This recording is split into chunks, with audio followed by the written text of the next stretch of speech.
औरत को नरक का द्वार नहीं कहा जाता, औरत को भोग बुद्धि से देखना नरक का द्वार है। वो हमारी माँ भी औरत है। ये इन्हीं से हम लोग पैदा हुए हैं, आकाश से थोड़ी पैदा हुई। हम सब भी नरक हुए ना, क्योंकि पैदा तो इन्हीं से हुई है ना। कोई भी महात्मा आकाश से थोड़ी उतरा है, माता से तो पैदा हुआ है। तो वो माता आप ही लोगों में तो होती। शक्ति के बिना अगर वो मात्रा ऐसे न चढ़े शक्ति की, तो शिव को क्या बोलोगे? सौ।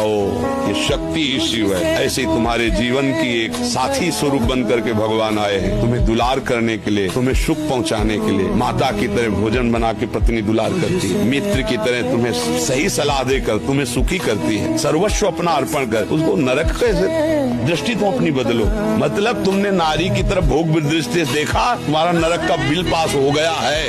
तो बात समझ ही नहीं है। अगर उसको ठीक समझ नहीं है तो आपकी बात को गलत ढंग से पेश करके वो फिर निंदा का कारण बन जाता है। कि शास्त्रों में नारी की निंदा की, ऐसा नहीं है, सावधानी का वर्णन किया गया। क्या हम अपने दिमाग को इतना तेज कर सकते हैं कि कोई भी चीज को एक बार सुने फिर उसे कभी ना भूलें? ब्रह्मचर्य, ये ब्रह्मचर्य सुन सकता है, और तो इतनी सामर्थ्य नहीं है। ये ब्रह्मचर्य में होता है। या पूर्व का कोई तप, जैसे छोटे से बालक में देखा जाता है भारी स्मृति, भारी ज्ञान, वो पूर्व का उसका तप है, भजन है। क्योंकि जन्मा 5 वर्ष का है, 6 वर्ष का है, वो बड़ा ज्ञान उसको है, वो पूर्व का उसका स्टार्ट है। पर इस जन्म में हम स्मृति को अगर, तो वो ब्रह्मचर्य ही है। अगर हम ब्रह्मचर्य का नाश करेंगे तो स्मृति है। एक सीधा उत्तर है, आपका खान पान ठीक हो, आपका ब्रह्मचर्य ठीक हो, सात्विक भाव हो, तो स्मृति जागृत हो जाएगी। ब्रह्म मुहूर्त में उठ के देखो आप 4 बजे उठिए, थोड़ा जल पीजिए, सोच जाइए, इसके बाद कपड़ा पहनिए पवित्र होके, और फिर दौड़ लगाइए, दंड बैठक मारिए, थोड़ी देर घंटा आध घंटा नाम जप कीजिए, भगवत ध्यान कीजिए, और फिर अपने काम में चले जाए। देखो आपका चेहरा, आपका जीवन प्रकाश में रहेगा। जैसे दाद होती है, उसे खुजलाओ तो अच्छा लगता है, पर बाद में फबद जाती है।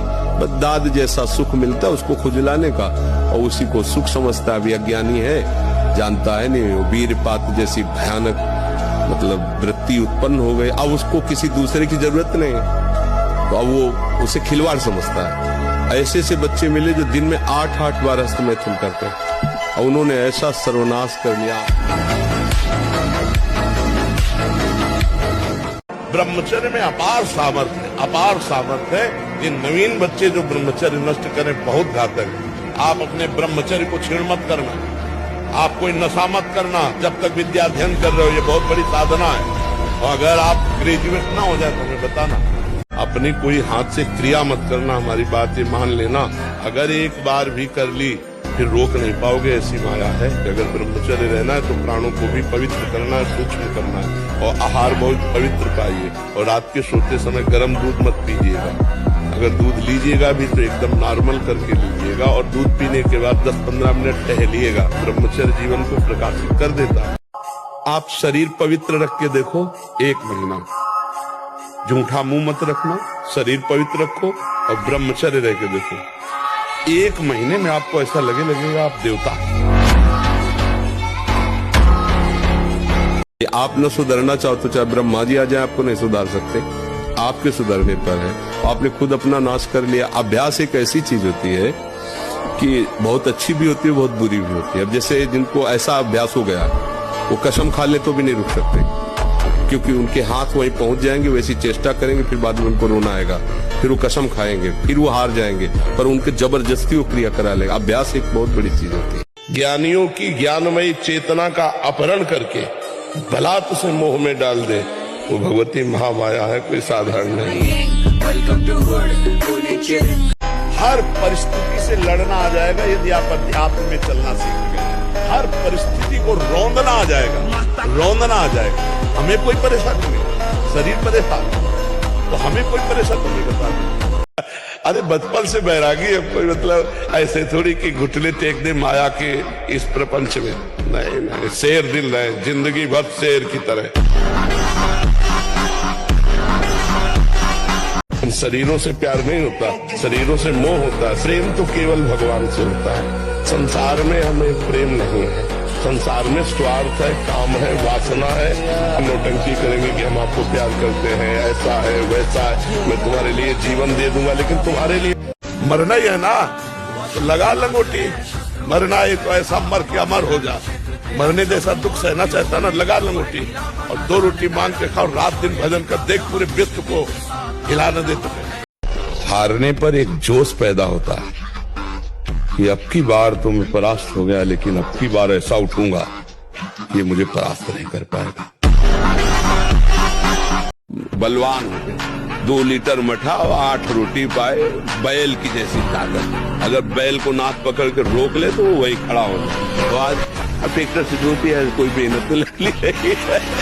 तो ये शरीर का हम लोग बहुत बुरी तरह से पतन कर रहे हैं। बड़ा कीमती शरीर है, हाँ, इसमें बहुत चेतना की आवश्यकता है। मुझे लगता है कि अगर हम प्रभु का आश्रय लिए हैं और सत्य पे चलते हैं तो मुझे झुका तो कोई नहीं सकता।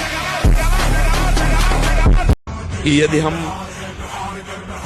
दबते चले जा रहे हो, आप गाली देते चले जा रहे हो, तो हम तब तक सहेंगे जब तक एक सीमा है।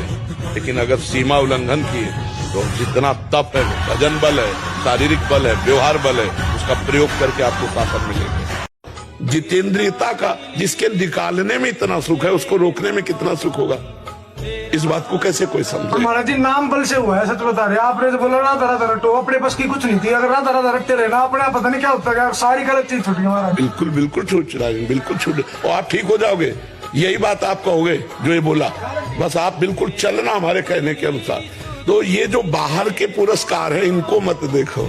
बहुत कीमती समय, बहुत कीमती जीवन, इसको बहुत अच्छे काम में लगा। उत्साह प्राप्त पुरुष सब कुछ कर सकता है, निरुत्साहित कितना भी बलवान हो किसी काम का नहीं रह जाता। ऐसे सब कहते हैं, देख लेना तुम्हारे पुरखा पानी पा जाएगी। अगर बादाम ज्यादा खाओगे तो लीवर खराब हो जाएगा, देख कुछ दिन बाद देख लेना। अगर तुम मांस मछली खा रहे हो, ब्रह्मचर्य छीन कर रहे हो, थोड़ा तुम पाउडर खा के वो खोल दो, ये मांस कितने दिन चलेगा बच्चा शरीर? जो ब्रह्मचर्य में ताकत है वो इनमें नहीं है। तुम जो नमक रोटी खाओगे और ब्रह्मचर्य वीर की रक्षा करोगे, उससे बढ़कर कोई बल नहीं होता। ब्रह्मचर्य सबसे बड़ा महाबल है। ब्रह्मचर्य जो होता है एकदम उफान मारता है, जैसे सांप को छेड़ दो फुसकार करे, ऐसे होता है ब्रह्मचारी। जरा सा उनके अपमान की वृत्ति कर दी ना परशुराम जी के पिता, काट के फेंक दिया 21 बार क्षत्रियों को, विश्व के क्षत्रियों को। उनका ब्रह्मचर्य ही तो था। शास्त्राबाहु अर्जुन के सामने कोई खड़ा होने का अधिकार नहीं रखता था। युद्ध की बात जान, ऐसे काट के फेंक दिया फरसे से परशुराम जी। अगर अभी संयम से चलो, अभी उठ जाओ। न संयम है, न नियम है, न धर्म है, न भजन है, बस वही व्यभिचार, वही खान पान गंदा, वही सोच गंदी, तो वो फिर निकलते चले जा रहे। उनके जो दैवी संपदा है वो सब निकलती चली जा रही, आसुरी संपदा बढ़ती चली जा रही। जब ब्रह्मचर्य शरीर में होगा ना तो आप बैठ भी नहीं सकते चैन से। वो आपको इतना प्रेरित करेगा क्रियाओं में, आप जिस कार्य में लगेंगे सांगो पांग करेंगे। आपके ये जो ऐसे बैठे हो, लार बह रही है, ये सब ब्रह्मचर्य वो एक तेजोमय ज्वलंत शक्ति है। ब्रह्मचर्य एक अलग दिखाई देगा आपको भी, आग अलग, आग नहीं दिखाई देती जैसे, ऐसे ब्रह्मचारी आग होता है। आग दर्शन से, संभाषण से, स्पर्श से दूसरों के पाप नष्ट कर दे अपने आप। कोई भी रोग, कोई भी शोक, कोई भी ताप उसे स्पर्श नहीं।